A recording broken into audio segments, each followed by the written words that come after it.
choisit bien la bonne tête adaptée au diamètre du tube. Voilà, donc ici c'est 3/4 de pouce, vous voyez. On va choisir aussi, eh bien on va le mettre dans un étau, on va faire en sorte de le tenir. Ici on va prendre de l'huile de coupe. Donc l'huile de coupe, on va en mettre un petit peu en début du filetage pour bien lubrifier justement notre tube.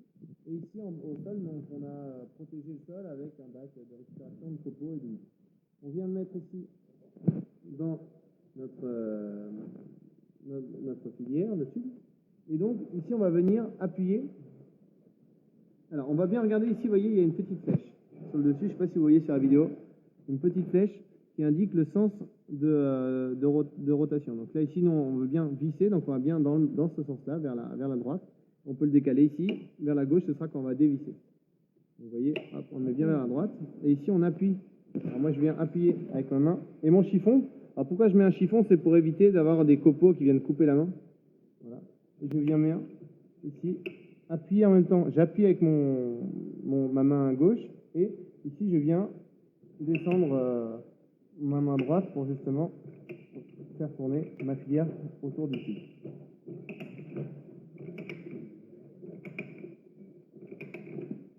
Voilà. Et une fois que je sens que ça commence à forcer, ma filière est enclenchée. Alors, vous voyez bien qu'ici, je descends, d'accord? Je descends au niveau de mon bras. Je ne veux pas du côté gauche, parce que sinon, du côté gauche, j'aurais à monter. Donc, si vous prenez un peu de recul sur la vidéo, vous voyez, je viens monter. Et du coup, ça va utiliser plus de force à monter que si j'utilise mon poids de l'autre côté pour pousser tout simplement. Donc, je me mets comme ça. Voilà. Et je continue. Alors, ici, on va remettre de l'huile au fur et à mesure de notre filetage. Voilà, nous allons en fait en mettre, bien serrer notre étau. On va en mettre régulièrement. Et dès qu'on sent qu'on est un peu trop, qu'on force un peu trop, on n'hésite pas à revenir en arrière. Donc là, j'ai fait à peu près 2 tours. Voilà. Je sens que ça commence à forcer. Ici, vous voyez, je vais tourner et me mettre dans l'autre sens. Donc là, je vais revenir en arrière. Ça va me permettre quoi? Ça va permettre d'évacuer un peu les copeaux. Vous voyez, il y a les copeaux qui vont revenir. Ça va permettre d'enlever les copeaux. Et après, je reviens dans mon sens. Donc si je continue comme ça, vous voyez, je peux enlever aussi les copeaux ici un peu à l'intérieur comme ça.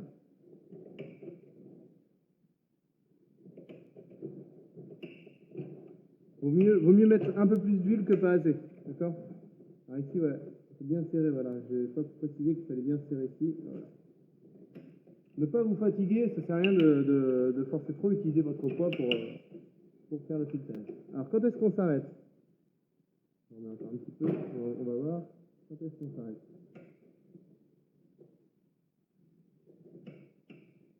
Alors là, on n'est pas encore bon. Vous allez voir ça.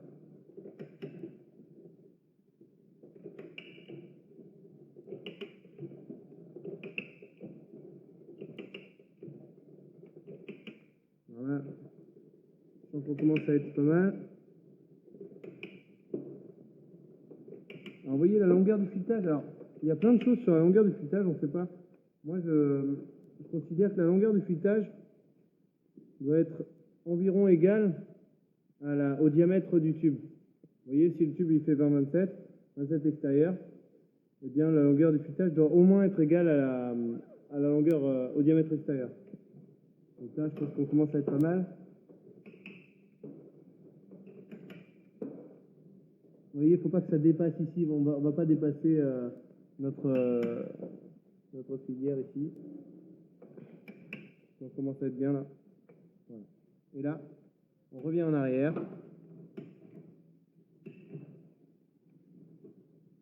Alors, on peut revenir en arrière comme ça, et on peut même aussi revenir en arrière comme ça. Toujours utiliser des gants. On vient dévisser tranquillement.